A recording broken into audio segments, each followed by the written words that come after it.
Welcome to the second episode of the Voice of CA Pakistan. And today again we have requested Mr. Naeem Akhtar Sheikh to be here with us.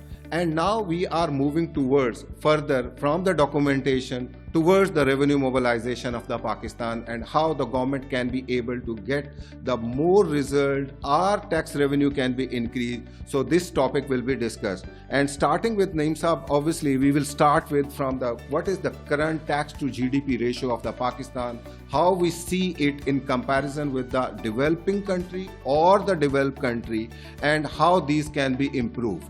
This is a very good question but has a very long answer. You see, Pakistan tax to GDP ratio for the last 30 years is flirting around 10%. It goes up for a small period of time, then it goes down. It dives down, but it is not leaving the 10% mark.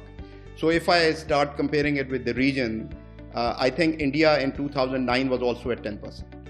But now India has gone above 15% line. And that's why India is progressing by leaps and bounds. So we all know we cannot progress unless we go above 15% to say the minimum.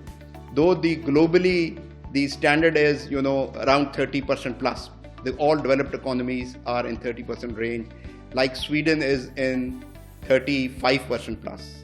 And let me share with you a very interesting thing that I was looking at the current tax figures in Sweden. Sweden population is 10.1 million, and to my shock, I read that in 2003 calendar year, the total returns filed in Sweden were 6.9 million. 6.9 million.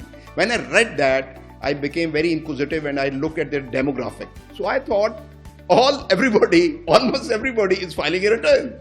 That was shocking. Maybe, okay, there will be corporate and individual, but that was the level of filing of returns. Whereas if you compare it with Pakistan, we are, I think, 250 million plus, and our return filing has even not touched what Sweden has achieved. So this is a big area where we need to work. Okay, how to increase revenue mobilization in this country. But Naeem Saab, this is the one of the arguments which are taken by the government or in the Federal Board of Revenue, who is responsible to collect the revenue, that when we compare with the countries like Sweden or any developed country, their population is too low, whereas they have a lot of resources for making all this documentation. And even you have also commented, because they have started this documentation way back in a number of years, and we can't be compared with them. So how you suggest that so much big population can be handled, and how the tax laws can be enforced on this big population? Awais, look, I also quoted India, which is above 15%. So is Turkey. They are also large size. India is much larger than us. So I think that argument does not carry any weight now. Interestingly, to share with you, I carried out a study with one of my colleagues in 2023 last year, why revenue mobilization efforts in Pakistan is failing. You see, if we look at the last 30 years, each new government that takes place in Islamabad, that takes the reins of power in Islamabad, they come up with a reform committee. That reform committee comes up with its own set of reforms. But still, despite the thing that it is in our focus, it is under the spotlight, we have failed to achieve anything. So our study was why it is so, why we are failing to achieve the increase in tax to GDP ratio, why our efforts are failing. So let me, if you allow me, I will share some findings with you. Number one finding was that, unfortunately, most of the government focus on low-hanging fruits. So whenever there is a tax reform committee report, they do the easy part and leave the difficult part. So that's the problem number one. Then there are three problems. I think they are quite long enough, but let me touch one. Number one was trust of the people. So we have seen, which is called now tax morale. Tax morale is anything other than compliance and enforcement. That will be called tax morale. So there was literature which said that people used to be, earlier in the neoclassical economic theory was that humans are greedy. They are selfish. And they will not pay you taxes unless you have a punishment for them, basically. But this thing have changed. Now the social scientists say, no, humans are very responsible and they want a place in the society. And they are willing to go ahead and make sacrifices for a status in the society or contribute to the overall development of society. And that thinking that leads us to the fact that no enforcement ever successful unless there is a leap of faith by the people of that country. So that takes us to the trust. So in our study, we wanted to establish that through some evidence. So what we did was, there is a website, World Global Survey. What World Global Survey do? They ask questions from the different nations and then record the responses. So we picked up data from there. So there were questions like trust in the government, trust in the judiciary, trust in the parliament, trust in the executives. And we then summarize those responses of a people with a high GDP tax-to-GDP ratio countries and low tax-to-GDP ratio. We were shocked to see that there is a direct relationship between tax-to-GDP ratios and the trust people have in their institution. Where the trust was low, the tax-to-GDP ratio was low, and where the trust was high. So this is one area where we have not worked at all to bring the person who is supposed to pay tax to win his trust.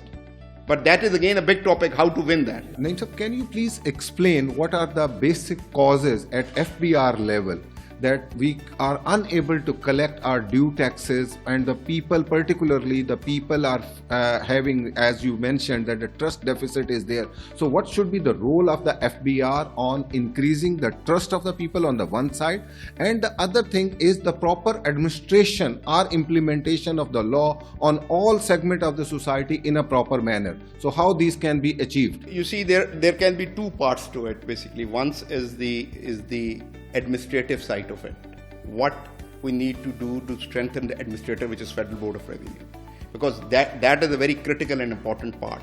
Because there are three stakeholders: the state, people, and the revenue collecting agency. So revenue collecting agency has to play a very critical part. So we have to look at that part also. And then we have to look at the fiscal laws also, the legislation done by the parliament or fiscal laws. Are they conducive for collection of taxes in this country or not? So coming to the administrative part first, I think there are multiple issues involved there. So I will briefly touch upon a few of them, not all of them, due to the paucity of time. Number one is I would say the accountability within the Federal Board of Revenue. So there is no accountability in Federal Board of Revenue. This is a journal grievance of the taxpayer. And we have seen, you are in practice, I'm in practice for the last 30 years. There is no system within Federal Board of Revenue, not only to watch the grievance or the treatment which is being meted out to taxpayer, but also the loss of revenue which is happening. So nobody is watching for the state also. So there is the Department of Internal Audit, and that internal audit is totally failure, I would say. If you look at their report, you will find that most of the pages of that annual report, which is available on the website, it's a public document, it's mostly covered with pictures rather than anything substantial.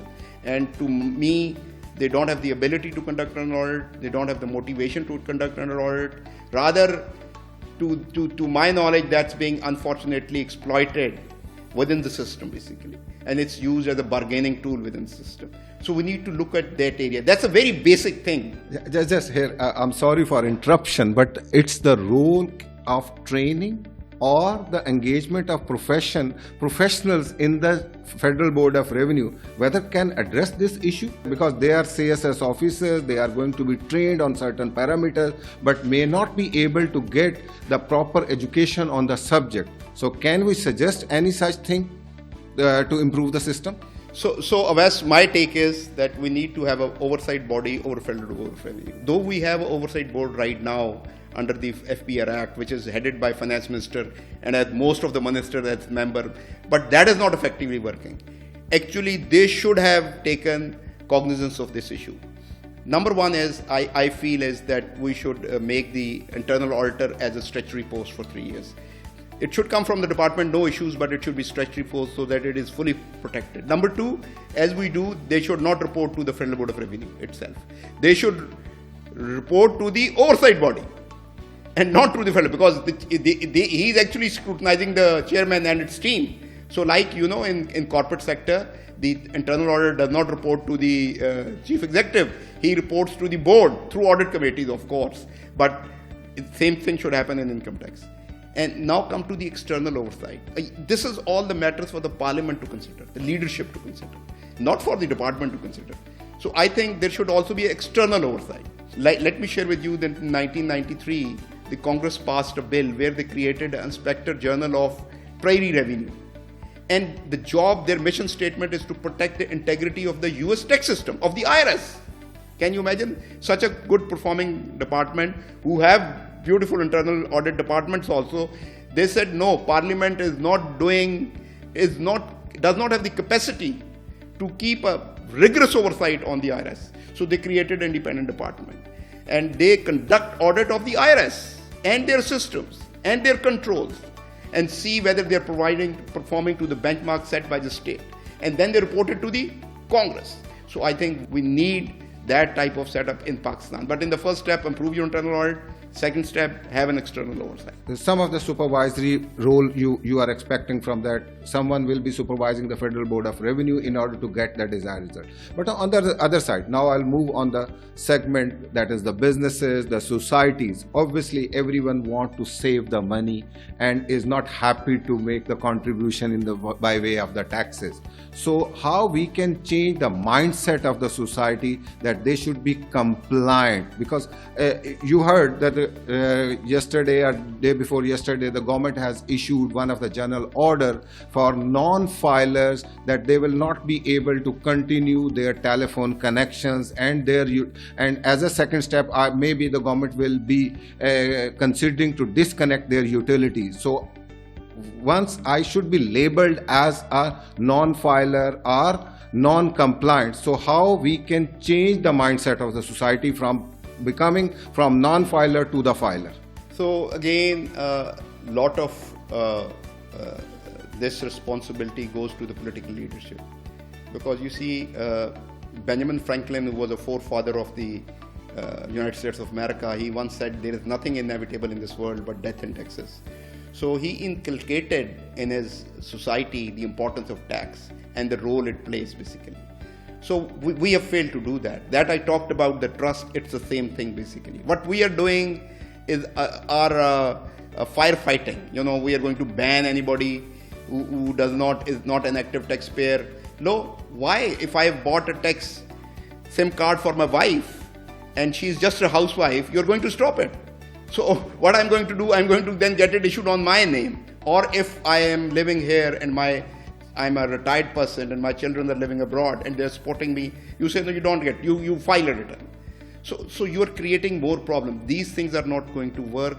And Awais, to tell you, recently we have launched a retailers policy where we encourage retailers to register through Asan Tajar scheme. But the news we are reading in the paper are that it's failing. Why failing? Because we have not planned well. We have not carried out a proper planning document how we're going to implement this policy.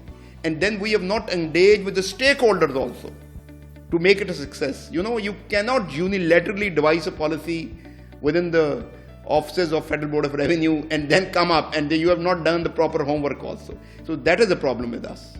And the last thing, obviously, what is the role of the tax rate for implementation of this system, for increasing the implementation status? Because one of the factors is that the tax rates are quite high. Firstly, how you rate this being a professional, whether these are high or not, or whether there is any adjustment required on these tax rates? In the first series, we discussed about documentation of economy. So question is, are our fiscal laws tuned to encourage documentation of economy? And you and me as a consultant can know the answer is no. Why? Because company is the most documented form of doing business. And if we go to a listed public company, that becomes the highest documented form of business. The question is that does they get any benefit of being documented? The answer is no. Rather, the burden is more. If you are a company, you have to not only become a withholding tax agent, but also you have to withhold sales tax also. So, and your tax rate is high. So that becomes a disadvantage for you. If you look at globally at all the developed economies, because you have to see there is a concept of aggregate taxation. So aggregate taxation means that if my company earns money, we tax it 29%, and then I as a shareholder withdraw it. So it adds 15% more. So 29 plus 39 plus 4 is 44. And I have already told you, already doing business as a company was burdensome as compared to, because I am working in a system where nobody is willing to pay tax. So I have to take up that burden, whether it's withholding taxes, whether it's sales withholding. And especially sales tax withholding is not there on the other forms of business. So you are burdening, you are discouraging people. So how things will improve, I don't know. In the globe, in the developed world, all the profits that are flowed back into the system are not taxed. Even in Sweden, the rate is 20%. So basically, we are punishing the documented sector by putting the extra burden on them on the corporate rates, particularly the withholding, application of the sales tax, and then dividend taxes. So this all should be required to be rationalized in order to encourage the documentation and the growth. And other thing, obviously, that is a very, very important, particularly in our professionals also, they are facing a lot of high tax on the salaried class. So because whether people are raising voices and the things, so would you like to suggest anything? Because considering that initially there were certain allowances or exemptions which were available to the salaried class, but the tax rates were comparatively higher side. Then the allowances and exemptions were withdrawn, all became the taxable and the tax rate were reduced, but with the gradually again the tax rate has been brought at the same level of the high taxation. So whether you would like to address this thing or make any suggestion on this part? You see, the problem is that the failure of the state is penalizing the citizens of this country basically. When we fail to collect tax, what we do is we try to find an easy way out. And the salary is the most easiest way to tax basically. And I think the burden of tax has increased so much that's unbearable. And when you start to do these things, then the system starts to distort it. You see a lot of now in IT sector, the tax rate on imports is 0.25%, but when they pay salary, its slab goes up to even 35%. So that individual is then encouraged to get a receipt directly from abroad, from his principal, rather than getting a salary from his company. So you're distorting the system. So we should be very careful while doing this tax planning. We don't have the relevant data available with us to debate what is the appropriate level of salaries. I don't know how much tax is being collected under the head salaries and what is the differential by increasing the rate, how much money we have made. But I think in the longer run, these measures are not going to contribute towards the growth of taxation in this country. Thank you very much, Naeem Saab, for providing this whole discussion. And definitely this is very important for the today's landscape of the Pakistan. If we have to increase our tax revenues, surely the first step, which is the oversight of the Federal Board of the Revenue for the proper implementation of law and also applying the things on equal basis for all segment of the society.